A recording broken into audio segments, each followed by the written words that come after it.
fatwa yang model ini. Maka oleh karenanya bahwa hanale ulama akan mulai dipanggil oleh Allah itu tanda asraril qiyamah. Tak lama lagi akan terjadi kiamat. Maka alhamdulillah dalam ranah majlis Maulid Rasulullah nyo akan tuan sampaikan beberapa poin penting tentang hikmah mengadakan Maulid Rasulullah. Yang pertama adalah dengan Maulid ini alhamdulillah kita menjalankan sunnah Nabi Muhammad. Sunnah Nabi yang kita kubut dalam mengadakan Maulid. Salah satu adalah menjalankan silaturahim. Silaturahim, ada silaturahim, ada silaturahmi. Rahim itu artinya hubungan baik, berkasih sayang. Bahkan dalam tubuh seorang perempuan juga ada anggota yang disebut dengan rahim. Nah, kan? Rahim adalah salah satu nama Allah. Jika ada ibu, mak, yang tuan hormati, adik-adik dan tuan yang inam, urang mendung hidup oleh Allah tabuh kelebihan yang hana ba'urangkam. Yang tabuh kelebihannya adalah nama Allah yang Allah abadikan dalam salah satu anggota tubuh dalam tubuh urang mendung, wahai Muhammad tuan. Penyandu yang disebut nanti dengan rahim. Aci dalam kamu orang agam dari ujung atau tu baru nayang dan Allah ada perut konan Allah, mata konan Allah, geliung konan Allah. Tapi Allah Subhanahu wa taala menganugerahkan kepada seorang perempuan ada salah satu anggota tubuh yang namanya persis seperti nama Allah, yaitu rahim. Ini katanya hana anci kalau beragam hana 200 baru hana.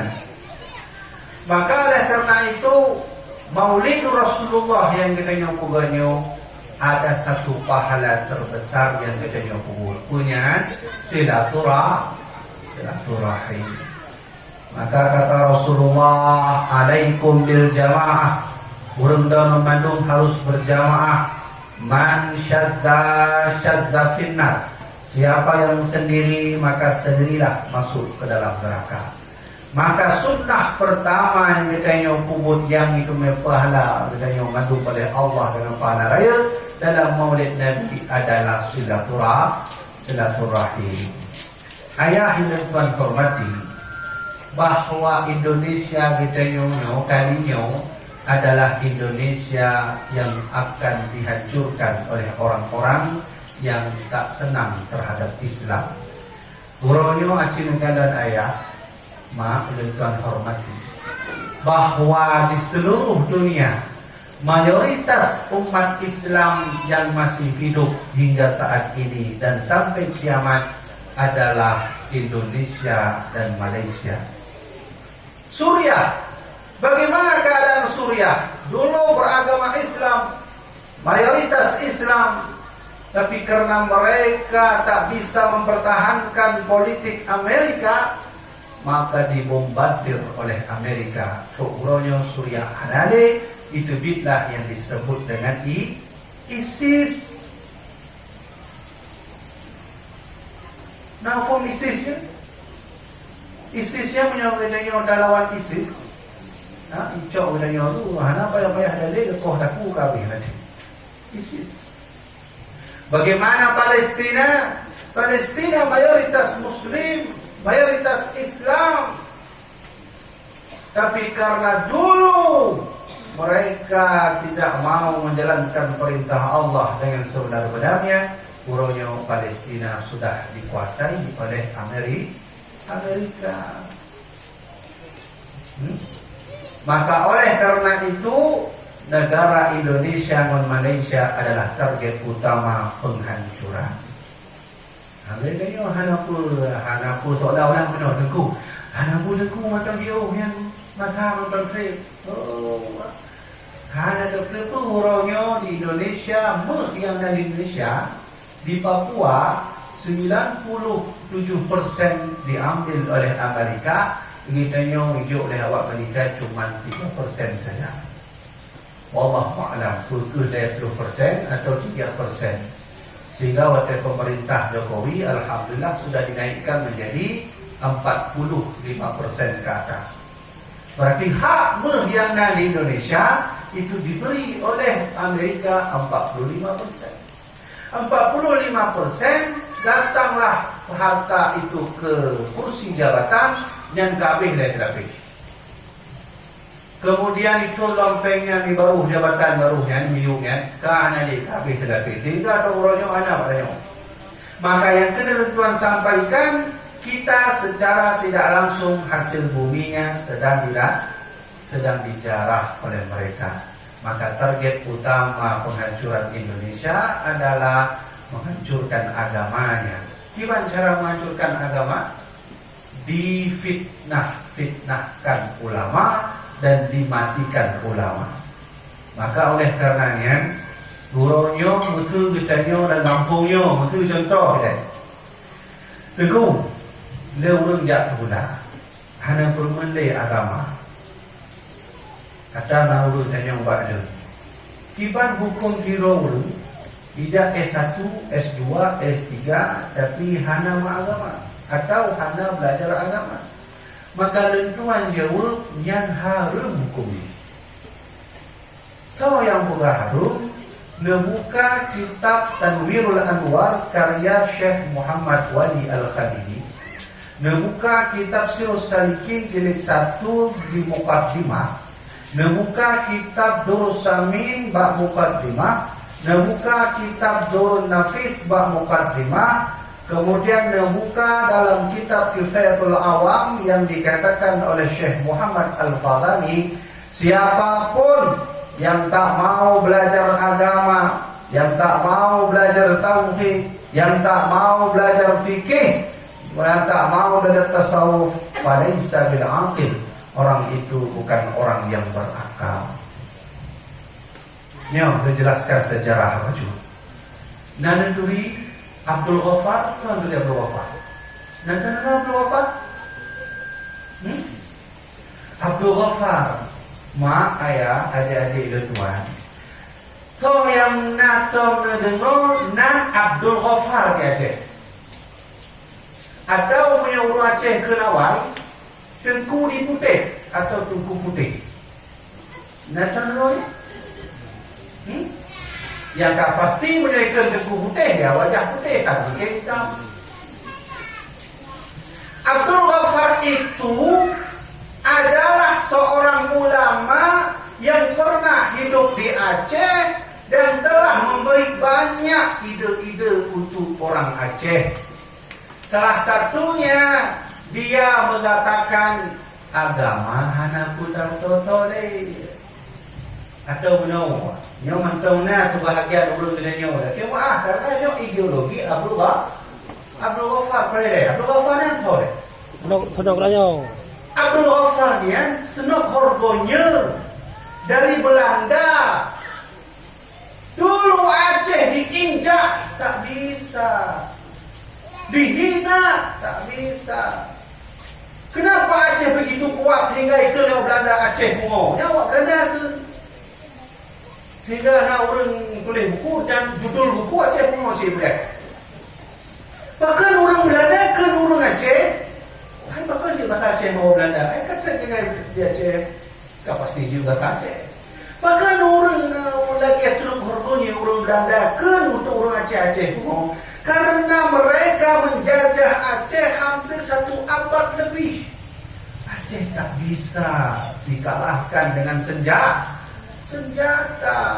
Gimana cara menghilangkan Acehnya?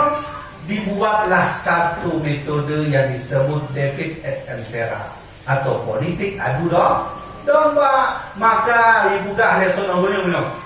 Yang punya orang lagi yang pikiran, bacinya ideologi sonogornya. Benar? Nanti kalau orang atau dengar orang benar? Tentu abu-abu budaya. Aku budaya ada. Urang tu pula, tak tu pula. Anak tu dia punya Bah daya kat ilmu agama, tugas tanya tajak dulu, tugas tanya tak pimpin tawajud, dikir ilmu, anak pun belajar politik, anak pun berdagang, anak pun dah berdoa ataupun tak tajak udin bukan, tugas tanya sebagai orang daya, aku buat daya. Dan orang-orang yang semula, kata semula, anak pun gabung dengan agama. Sehingga apa yang terjadi, politik, ekonomi, dan sesuatu hal yang tentang Aceh dikuasai oleh Sultan Borgonia Nyo Mukti. Itu kan anak hukum dan anak tepat di Pak Jumbo. Nanti nak Jumbo? Karena betul nak bukan guru ya. Anak hukum dan pokok dia anak hukum Pak Tempat ya. Lo baca sejarah, nah kalau tragedi yang di daerah Jumbo ya, perang saudara antara ulama dengan Mulai Balang. Nanti nak pertama katanya orang Aceh memakai ulama dengan Mulai Balang. Menang di dalam sejarah. Bukan pun terjadinya Allah Alam. Yang kena Tuan sampaikan, menghancurkan Indonesia khususnya Aceh yang mudah. Dibuatlah yang disebut orangnya hoax, berita palsu. Sehingga terjadilah mata Borgonia perang Jumbo yang di daerah Jumbonya antara ulama dengan Mulai Balang. Maka tuan sampaikan menyomonan mak tuan hormati, kata Rasulullah, kalaulah seandainya esok orang sudah banyak sekolah tak lagi mau belajar agama, maka sesungguhnya yurfa'ul ilmu, ulama akan mulai meninggal, akan mulai wafat, dan ilmu agama akan mulai menghilang. Cuman lagi nyongsi tengku ilmu dan tuan menghen anak dan tuannya baca pula si dibaca ilmu tuan mak ilmu tuan 7 tahun di pesantren modern Alhamdulillah Jawa Barat. Ilmu tuan dididik oleh almarhum Abu Len untuk dak digulaci, tapi tidak meninggalkan agama. Maka tuan dididik agama dan dididik sekolah. Maka menandaku karena orangnya orang katanya wajib kadino belajar politik kembali, belajar ekonomi kembali, karena punya hal menang politik akan dikuasai asing, ekonomi akan dikuasai asing. Tapi alangkah berhati katanya ketika nauru begah daya anak berdiri. Kamu pokoknya hanya sebab pula S1, S2, S3, kaji ke doktor, kaji ke pengacara. Agama mana boleh? Mana boleh. Bagaimana? Agama yang kolot karena sebagai ulun benar. Ya kan? Lalu orang menganggap agama ilmu agamanya sebagai ilmu yang ke wajah orang meninggal, yang kena agama. Wajah orang meninggal, kematian, tahlilnya di agama, lainnya ada lain. Hai ibarat urun balik lain adalah urun menyembah agama Hanafi. Benar tak? Ya kan? Sehingga tidak ada S1, S2, S3. Setelah pergi S1, S2, S3, kaya. Sudah menjadi kaya, bisa beli rumah dan sebagainya. Sehingga tengok pada kita yang meninggal, anu hanya baca Quran, anu hanya Somalia, anu hanya tahlil. Karena nak kejadian di Jawa lagi maaf. Ini nak kejadian orang kaya meninggal. Pada dalam kubur karena anda hanya baca Yasin, hanya baca tahlil, di menet tau kubur, di menet di menet di download Yasin, tapi duduk sampai kubur mak kan, kata dia baca Yasin, kau tu kuliah baca Yasin. Ini kejadian faktanya. Betul, kita mandung sibuk nanti pula tengok. Tinggal apa yang terjadi kata Rasulullah. Tanda kiamat itu adalah orang sudah mulai asing dengan agama. Ini sudah sebutkan hadis Nabi Muhammad. Nabi pernah menyebutkan, Nabi pernah disuruh oleh Allah Muhammad. Ya Allah. Akan beliau leboh hadiah, dipilihkan. Apa ya wahai Allah? Ya Allah. Pertama Muhammad, aku berikan harta. Yang kedua, aku berikan jabatan Muhammad. Yang ketiga, aku berikan ilmu. mana Muhammad? Ya Allah, aku memilih. Iya Muhammad, pilih. Aku pilih ilmu ya Allah. Maka ketika Nabi memilih ilmu, Allah bertanya, kenapa kau pilih ilmu? Khayyira Sulaiman bainal mali wal mulki wal ilmi fakhtara al ilmu. Ya Allah, kenapa aku pilih ilmu? Karena Nabi Sulaiman dulu pernah kau tawarkan 3 ya Allah, ilmu, harta dan jabatan. Fakhtara al ilmu. Ketika itu Nabi Sulaiman memilih ilmu. Nabi yang paling kaya, ibarat punya ujek Nabi Sulaiman uronyo, mungkin mandung motor Nabi Sulaiman. Motor Ford, motor Rubicon, motor pulau Nabi Sulaiman. Tapi kayanya Nabi Sulaiman, beliau memilih ilmu. Pasti punya menama ayat, nyo anak tekde nyo akan mengalami yang disebut dengan yaumul akhir atau hari kiamat. Kita tanda hari kiamat nanti min asraris saati, tanda bahwa kiamat sudah mulai dekat, kata Rasulullah. Yurfa'ul ilmu, akan diangkat ilmu. Wayat butal juhal, akan muncullah orang-orang bodoh. Maka yang pertama, kembali buat tema menang dari ranah maulidnya, alhamdulillah kita yang menjalankan sunnah Nabi yang disebut dengan silaturahim. Maka Indonesia ini, Belanda, Perancis, Inggris, musuh-musuh Islam akan takut dengan Indonesia kalau Indonesia sudah mulai bersatu seluruh penduduknya. Apabila umat muslim mandung di Indonesia akan mulai bersatu, maka itulah kekuatan umat muslim akhir zaman. Tapi kiban cara dengan kuhancur diurungnya, dibuatlah pisah. Maka ya mandung jamaah yang hormati, mudah-mudahan mari sama-sama yang pertama kita hidupkan yang disebut dengan silaturahim. Poin pertama. Yang kedua, dari ranah maulidnya, alhamdulillah kita menjalani sunnah Nabi yang disebut dengan salakal ilmu. Kata Rasulullah, man taraka ilman sahalallahu tarakan itariqan lahu ila jannah. Siapa yang mau mencari ilmu, maka sungguh ia akan diberi oleh Allah jalan menuju surga.